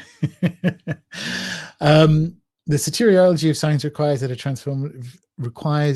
transformative figures of the UFO. They will out for those too deep into the current of Pluto and Aquarius. I know what you mean, and I know it will be the last redoubt of scientism, but that scientism belongs in the triplicity we have just left. But again, with these long time cycles, that's how long they take to shift, right? That's that Mayan blend idea. So just tune into 2100, just feel at the timeline and be like, oh, there's scientism here, right? Well, there is, but which is what it is now, like a rank superstition. It will be surprising if you find someone who's a scientist in 2100, right? Like, whoa, as if when you hear someone out and about saying something casually racist, it's like, yeah, that'll be scientism in 80 years' time. There was a collective agreement that the indigenous people were right for once. Yeah, it was, it's an agreement. It was a shift of consent, right? And that's a field shift. It's really powerful. It's yeah, I think about that. I think about that a lot. Have I watched any of the recent Greer whistleblower testimonies, alleged human trafficking with UFO tech? No, I don't have a lot of time for Mr. Greer, so I haven't. And also, said this to Chris Knowles the other week, or a month ago now, more, 6 weeks ago. I'm not going to do it again. I don't have the attention to spare for it. If anything true bubbles up through that circus, I'll pay more attention. But until then, it's just talk, you know?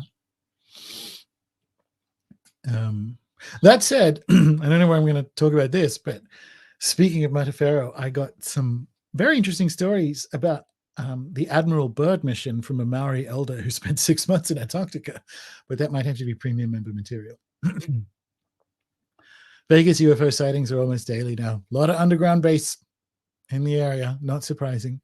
And what has changed is that they don't feel the need to sneak in and out. Like there's enough literal air cover from the official story for that to be the case. That was always what it was for. Literally, always what it was for.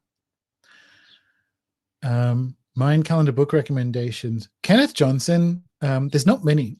So I've come by my mind calendar stuff through non-book ways for the most part. Once the SEC began to regulate cryptocurrencies, the pirate potential for crypto went way down. Yeah. The thing is, yes. And as to whether or not it was started by spies, probably, right? So even at the beginning, but also it's all well and good to say, well, crypto can't be shut down. Like it literally can until you have your own electricity, until you have your own satellites. People don't understand how these psychopaths think, right? So anyway, 1111, that's cute. Do you see a mass collective forming a new off-grid anarchistic nation, i.e. Amazonia or Southwest USA native tribe collective demanding sovereignty? Demanding of who? So what I see as America gets a divorce is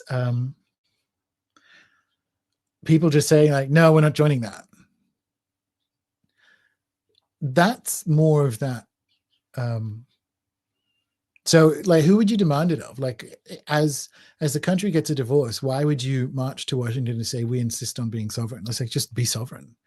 We're going to see stuff like that in a collapse. And like I said, much of it's going to be good. It's like, yay, right? Some of it's going to suck if you are being paid in federal money or what have you.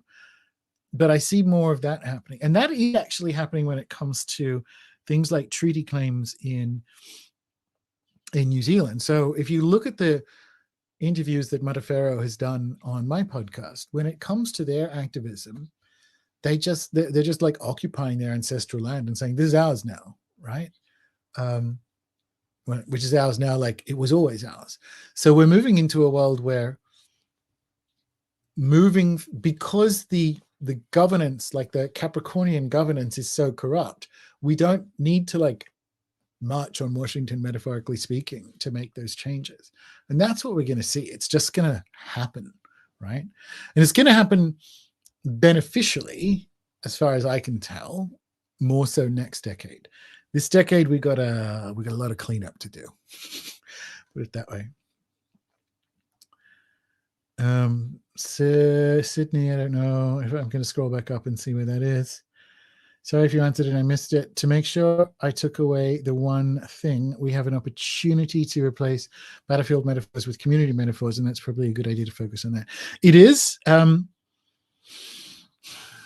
So it's not replace necessarily. It's when you were talking about war, use it. And I was talking about war in this one. Like this is the theater of engagement is at the level of community, right? But otherwise, I don't use war metaphors unless I mean them that way. Because the metaphor, it's a spell. It brings that energy, right? And so you set yourself up for, if not failure, then damage if you're using it glibly, which is my example of germ warfare, the podcast. I think that the opting out is that Mean Girls moment spoken of in past shows. Yeah, and the premium member stuff. It is, that's exactly right. Like there's this is what's happening. This is the final bit of the Pluto and Capricorn medicine, is there is no coming back ever for establishment respect.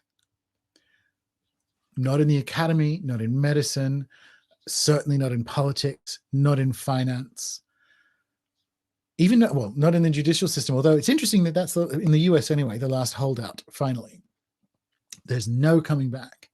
So who are you going to, whose approval do you need to be sovereign if they are that corrupt? So that's right. Like that's the Mean Girls moment of just leaving the bully alone and carrying on with life, right? China is very interesting in the crypto market, guessing they're going to pull as many companies into the control system as possible. Yeah, and the Chinese interest in crypto early on, particularly Bitcoin, was, of course, trying to get money out of China. And I understand that, and they clamped down on it. But China is leading the way in what this digital control system, which will replace currency, will look like. Yeah, fascinating, you know. Geoengineering, weather warfare in Astro seems fullest Martian, perhaps. I wonder how it will be cleaned up. Not sure what you mean there. Although what I will say, World War III is going to be titanic in the sense of Titans is going to be, which is in play already, the weather warfare and the earthquakes and so on. So, yeah. The best Mayan calendar book is a large dose of ayahuasca. Pretty much. You need to find a way into Mayan time, which is described another way, indigenous time, that ever-present origin, that new and ancient story, that cycle that is also eternally now. Once you do that, you only need to do that once. So I would agree on that level, that when you experience outside of linear time and you realize that linear time is basically imperial op, then yeah, then you're ready. Put it that way.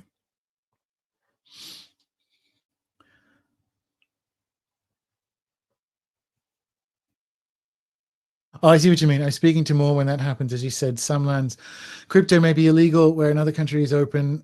Sure, except that it will depend on which payment system they are running for cross-border payments. So if you look at what the BIS's documents for or recommendations for countries exploring CBDCs is, and I said this in April 2020, the back end of so-called national CBDCs are going to be interoperable. And approval for a country, like what has been demonstrated with this NATO-provoked war with Russia, is incorporation into the global financial system is now conditional on doing what America says, basically. And that's why the alternative payment systems, the alternatives to SWIFT and so on, are being built out. So it's all well and good for Nicaragua or, as an example, somewhere like that, to say, yes, we accept Bitcoin. That is going to be a weird hill to die on if the payment systems isolate you as a country. This is what I mean. The people currently trying to maintain power in this Capricorn to Aquarius shift aren't fucking around. They never are. And that's the challenge. Like, yes, maybe you'll be able to buy a coconut on the beach in Costa Rica with some Bitcoin. Maybe. I hope so. Honestly, I truly do. But I don't care enough to have a dog in that fight, right? That's what I mean there. But it's a good point, right? Like, it's because we're moving into a world where everything happens. That's an example of the sort of everything that can happen.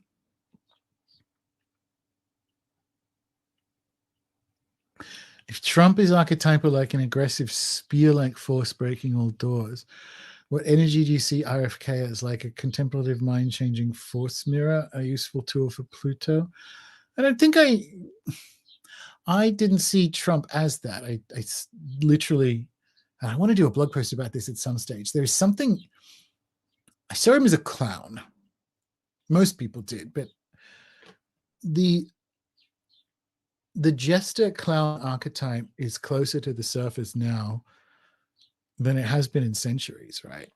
So I wanted to write this post last year, but time gets away from me, because at the beginning of last year, the potato in chief was picking a fight with Joe Rogan, whilst a comedian was refusing to, running another country, was refusing to negotiate over the 2014 agreements with Russia that led to the collapse of his country and up to 300,000 but let's say 200,000 people dead on his side of things.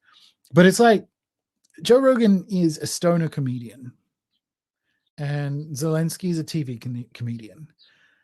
And why does this archetype, this is a really good example of the archetypes not being good or bad, but just being big and close. Why is this archetype so close to the surface? Why is the future of the world being determined by clowns? Clowns, like literally clowns. So if you ask, like, I didn't see Trump as a spear. I saw him as a clown, and I mean it that way. I think RFK is more, the energy there is genuinely more like Gandalf the White or Camelot. It's just that little hint of what it should have been before it never is.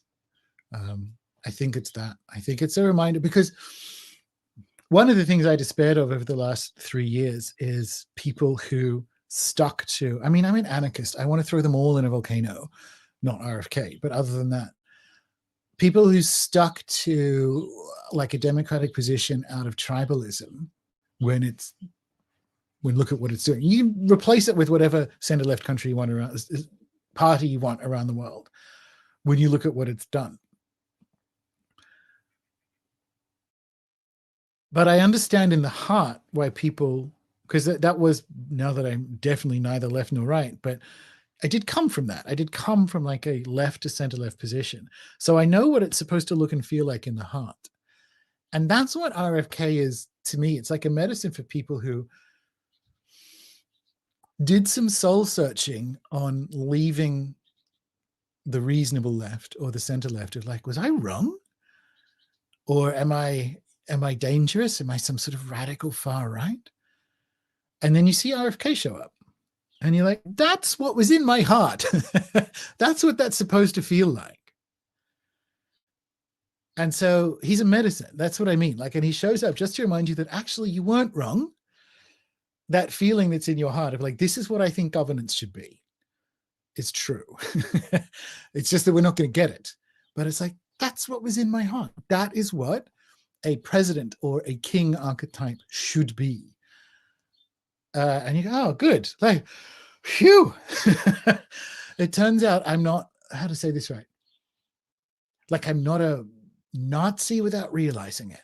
It's actually that the Democratic Party really is that corrupt and demented. Same as the Republicans, but I'm talking about if for people who have come from or consider their natural home to be on the left and then have looked at how it has comported itself, especially over the last 3 years, but realistically, since the 80s, well, since the Clintons getting in bed with finance and you know, carrying on the neocon project, it's just really nice to, I literally feel it in my heart.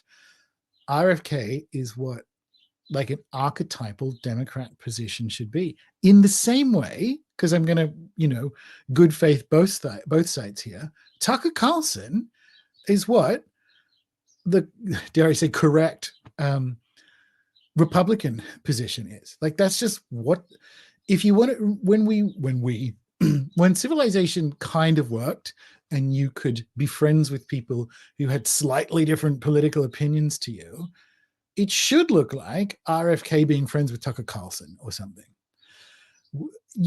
You feel in your heart that that's never happening. That doesn't come back anymore. Look at the shit that both sides are pitching now. Like naked, venal, corrupt, demented incompetence on both sides. So for me, that's the RFK is literally the archetype of like a once and future king. But like all kings, this is real David Graeber anarchist stuff. That kingdom does not exist in the physical, because then you get communism, then you get the tyranny. But it's like, people, let it be the medicine that you want it to be. This is what I mean by like, don't be cynical about the fact that of course he's not going to be president and of course he's not going to get the nomination. That's true. But let this be what it actually is. Let this be that, like, the archetype of the true and just king, the stuff that was in your heart about how you think we should be when it comes to war and violence, and how you think we should be when it comes to the environment, all of that stuff, like, feel it, you know? I'm ready for AI goblin cults instead of saint cults. Yeah, fair enough.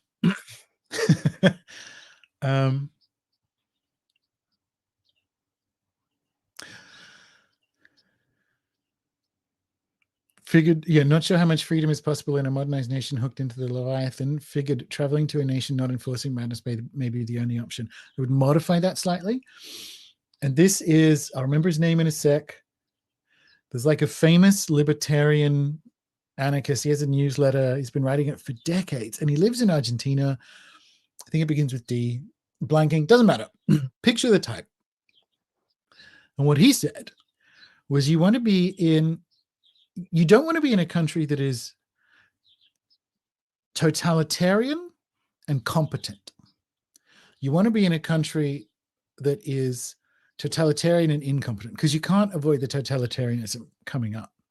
But if you look at Latin America, because he was talking about Argentina, and I know this from my friends in Ecuador, during the last 3 years, Ecuador would say things like, we're going to mandatory injections for everyone. We're going to use the army and kick in doors and force inject everyone. They didn't do it because they can't do it. They can't even keep the roads clear from the inevitable landslides, because it's Ecuador. That's just what happens when you get high rainfall. If you live in the West, you have corrupt, totalitarian, competent governments. I live in Australia. I know of what I speak. So it's not so much that you can flee to a country that is ducking the madness. There are sort of a couple of them. So an example would be the trouble, like, yes, do you want to live in Nicaragua? Go for it. And I wouldn't say no to that, but it's not top of my list. You want to find somewhere where the implementation of tyranny is in incompetent hands. And that can be what we used to call developing countries, but that can still be in the West. That can still be in the West where there either aren't enough police to enforce it or whatever it happens to be. That you can't flee from Pluto in Aquarius because Pluto is going to end up in Aquarius, but you can be where that's less, it's unevenly distributed. So that's the way of thinking about it from my perspective. Is not that you get to avoid it or like run to, because Sweden's doing a digital currency, right? They're going to do the same thing everyone else is. So if you think about what we just went through in the last 3 years, like, gosh, I wish I was in Sweden. Sure. But they're pushing forward with Russia and building a digital currency. So you see what I mean? It's not at a national level. If you look at a national level for freedom, this is the anarchist speaking, you will not find it. It's more interesting than that. It's like, yeah, it is not distributed according to the Treaty of Westphalia, put it that way. How many millions in fines paid by Goldman Sachs for manipulating gold and silver market? Yet it's the cost of doing business. The crypto is the future, is the same as the gold bug sound mining credit. Yeah, exactly. And that's a good example because it's not Goldman. Who else? Who's setting up ETFs for Bitcoin now? But yeah, it's a good example. It's the cost of doing business. It's what it is. I think I got this from Catherine Fitz years ago when Bitcoin first emerged. She's like, oh shit, they're prototyping. And I think that's probably what it was for, to get particularly the nerds of the world to build out how a digital currency might work and, you know, push the adoption rates. And she said years ago, before all of this, she's like, it's just a question of whether getting the nerds to unwittingly build out and prototype the infrastructure for a digital currency is sufficient payment, because they're going to get rich by doing it. It's just a question of whether leaving that money on the table is fine for those who did the prototyping, let's say for Mr. Global, right? So it's like, Mr. Global might be happy with letting the nerds get away with their few $100 million worth of Bitcoin because they've built out a system that's much more valuable to Mr. Global, or not. So that was the open question like 5 years ago, maybe more, 5 or 6 years ago, 5 years ago. And as we get closer to springing that CBDC trap, it's like, I think they're going to turn everyone upside down and shake them till every fucking dollar comes out, every fucking quarter comes out. So it's a good analogy of how Goldman and the people at the top front run those with an ideological attachment to a certain way of seeing the world through a currency. Is this the Fool? Doesn't the Fool signify new beginnings? Yes, but I think the Fool is different to the Jester or the Clown. I think that's basically the next card along, right? I think that's the Magician, Le Battleur. I don't think it's the Fool. But it's not, it's sort of in between the two of them, right? Like the Jester has more of that. The Jester has more malice, right? So the Fool has no malice, at least from a tarot perspective. The Fool is the beginner's mind. And the Magician probably doesn't have enough malice, but is a liar. So it's like, because I thought about that. Is it just a Fool card, right? Because everyone did a tarot analysis of Trump when he first showed up. Trump's 16th Trump Tower, 2016. People did that. It's like, it's weirder. It's not quite contained by the major arcana. It's something, there's more of a malice to it. It is more, I hate to say it, it is more like the Joker. It's like consequences, but that's not it. Anyway, I get what you mean. But for me, the post I would have written last year would have been about the jester rather than the fool or le battleur.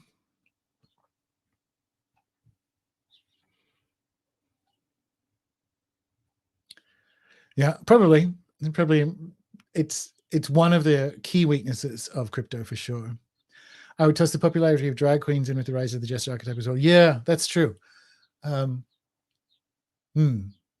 sit with that. I think that's true. And I wouldn't even say not just popularity, although you're all aware I'm a RuPaul stan, the prominence. Because as I've said before, future generations are going to look back on what caused the Great American Divorce, and it will be, at least in part, arguing over the costume choices of children's entertainers. That's weird. That's like having a country run by a comedian and the most powerful journalist in the history of all languages being a comedian. What the fuck is going on? What the fuck is going on? I don't know how people, maybe they don't, maybe none of us is sane either. That's also probably true. I don't know how people stay sane in this world without a magical or synchronistic analysis. I don't. Like, weird way of saying it, you know what I mean? RuPaul and Zelensky and Joe Rogan are not the same thing, but like, you see how, well, that's weird. That's weird that all that stuff is happening at once and timed for what's going on. I don't know. Anyway.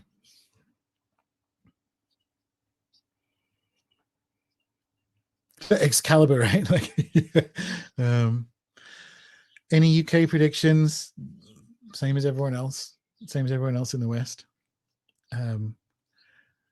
Nothing good. BlackRock. Yes, I was thinking of BlackRock. They're the ones who set up the ETF, because I was thinking, like, it can't be BlackRock because they're doing everything else. They're the largest institutional landowner in the US, but of course it is the same one, and they are the biggest partner that Zelensky has invited in to the rebuild of the country he destroyed. So, of course, it's BlackRock. Who else would it be?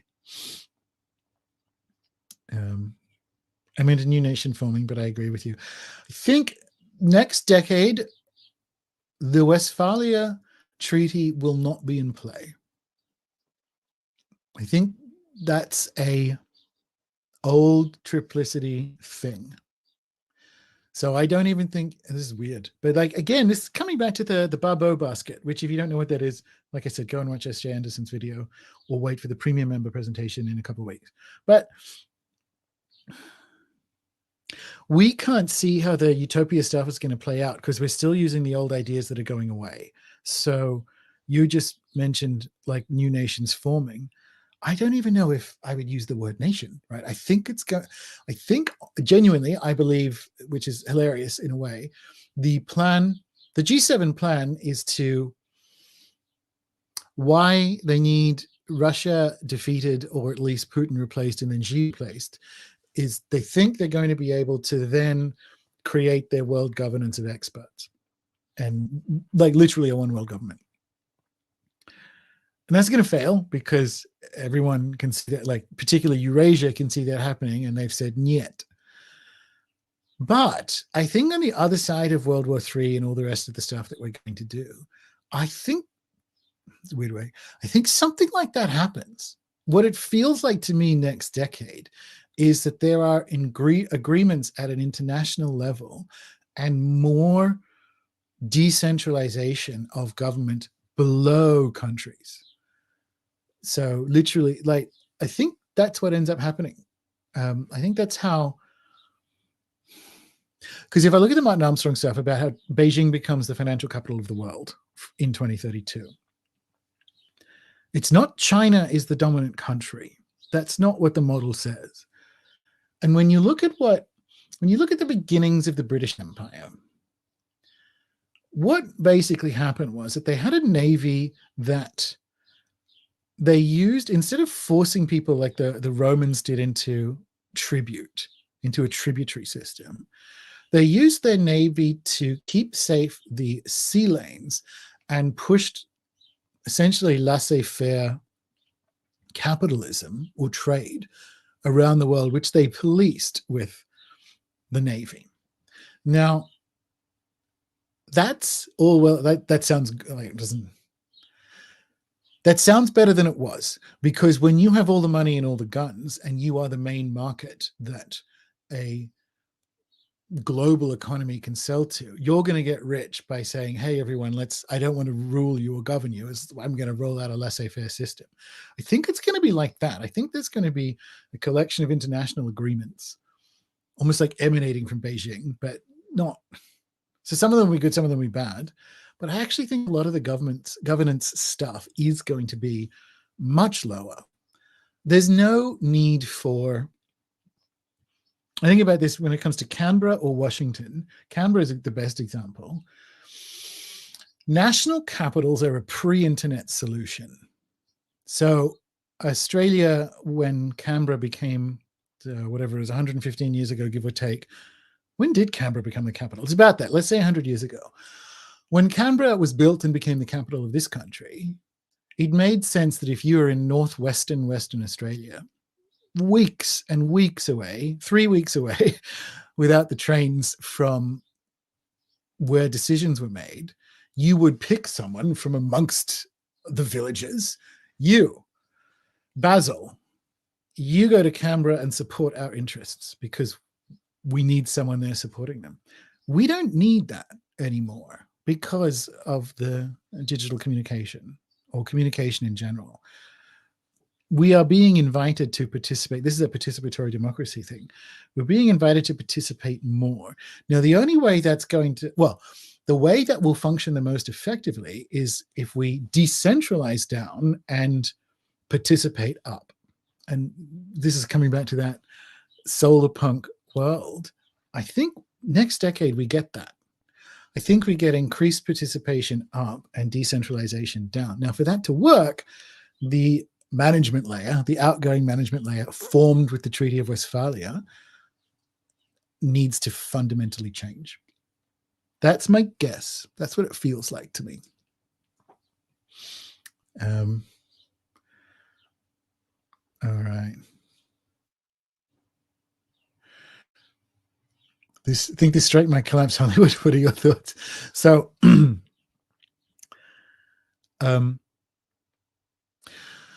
we have strep throat, we blame the Streptococcus bacteria. But you have Streptococcus bacteria in your throat all the time. This is a terrain theory idea, right? So strep isn't caused by Streptococcus bacteria.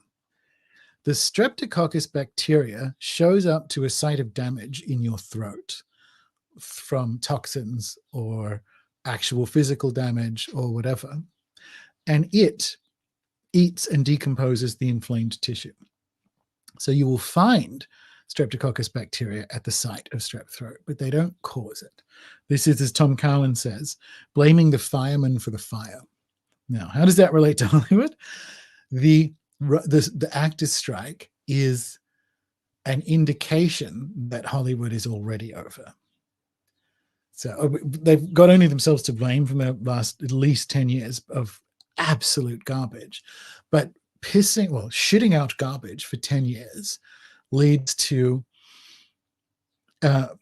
necessary financial changes, which is to say, we're going to get AI to write our scripts because they literally can't be worse or less original than the ones that we're writing now. True. And same thing, because no one's watching it, they're making less money, means they have less money to pay actors. And the actors are like, we should be paid for all this stuff too. And it's like, well, no one's making any money off this terrible crap. So when you talk about the strikes, they're not going to cause the collapse of Hollywood. Like the Streptococcus bacteria, they are what happens because Hollywood is collapsing. Yay. Yeah, I haven't seen Oppenheimer or Barbie, but yay. Any predictions for the Philippines? I have very detailed predictions for the Philippines and Southeast Asia, which I won't go into in the geopolitics presentations. But anywhere that hosts American military bases, including Australia, doesn't get out of this decade without a few knocks.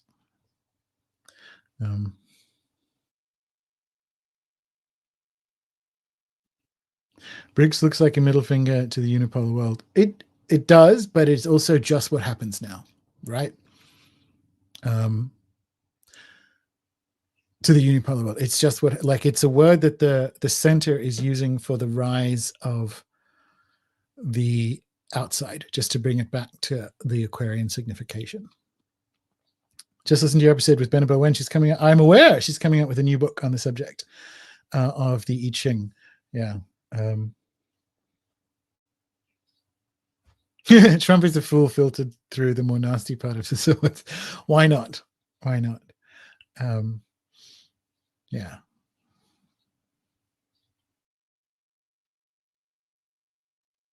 Tricks to slippery energy useful for sneaking around in control systems. That's true. So that's another side of like the finding the medicine in the jester is masks, because that was the other thing. People looked at the signification of masks and what they mean in ritual. Masks are used to possess you. So you put on a mask to anonymize yourself, which is very Aquarian, obviously, but like, well, to become the crowd more specifically. But in ceremony, masks are used to facilitate you being inhabited by a spirit or a god. And we had masks as we're unspooling this jester archetype, and we'll wait and see what happens there. But it's certainly a form of, it's certainly an invitation to mass possession. It's certainly a mass summoning to put people in a ritual technology of possession, which we did at the same time we got this stuff. I'm not sure how it's going to play out, but it's just things I was noticing. Do you think the collapse of the West Roman Empire is a useful map? Yes, to some extent. All collapses are. All collapses are, because history is cyclical. So yes, to some extent. I was listening to a podcast recently where the collapse of the American Empire, people are looking at parallels to Britain and Rome, but they were making the case, and I sort of see it, the collapse of the Spanish Empire. It kind of works. The Spanish didn't have the military advantage that the US does now. So in that sense, it's more like Britain or even Rome.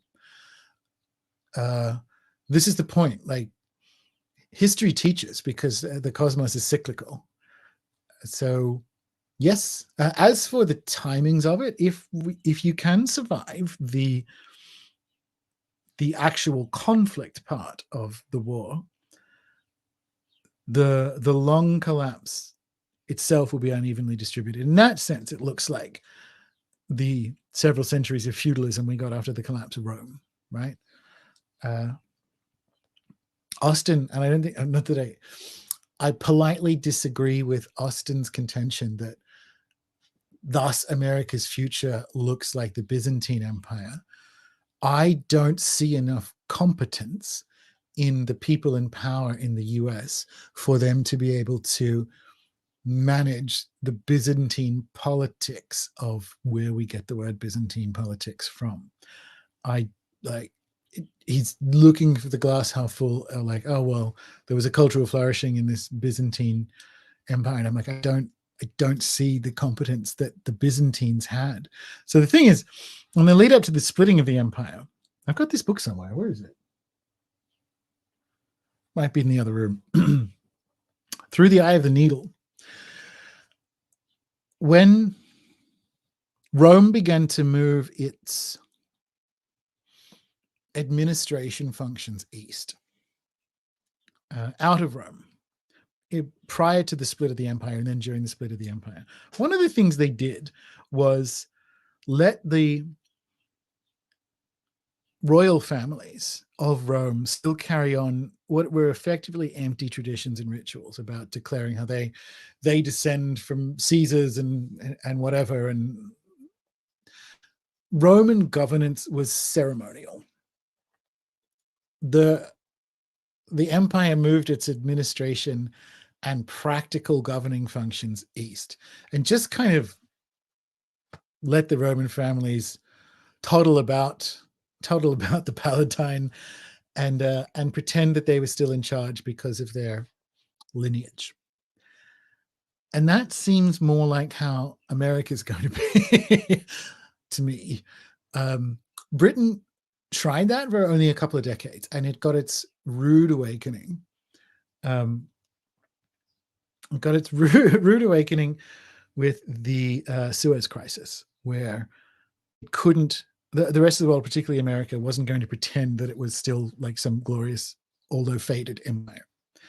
And I think that feels more like the Anglo-Americans and America for me. So the Byzantine world may happen after the end of the, like if we're sticking with that metaphor, I just don't think the competence is being demonstrated by people in power amongst the Anglo-Americans for them to be the Byzantines. I think that looks more like the Eurasians.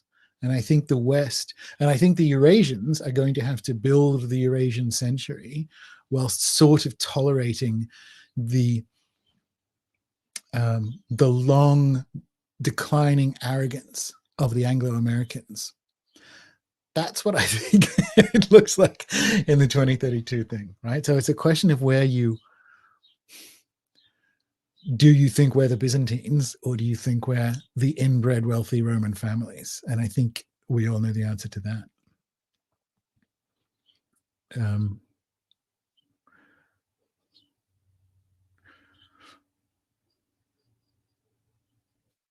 West Roman Empire didn't have nukes as far as we know.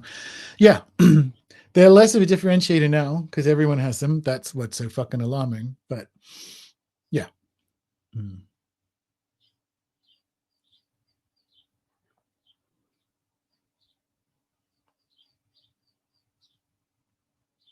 Draw dropping could probably work. Ooh la la. Well, all right, guys. I'm going to hang out for another second, or well, I say another second. I'm going to vamp for a little bit in case there's another question. But otherwise, I think we did an extra hour. We did a pretty good job of all of that. And I must get on with the rest of my actual work. Busy couple of weeks, to be honest. All right. Well, giving it another second or two. And I'm already seeing the people drop off. Yeah, you know we're done. You know we're done here. All right, guys. Well, really cool questions. Really cool post chat, as usual. And we won't be waiting quite so long for the next one. I have a guest for next week.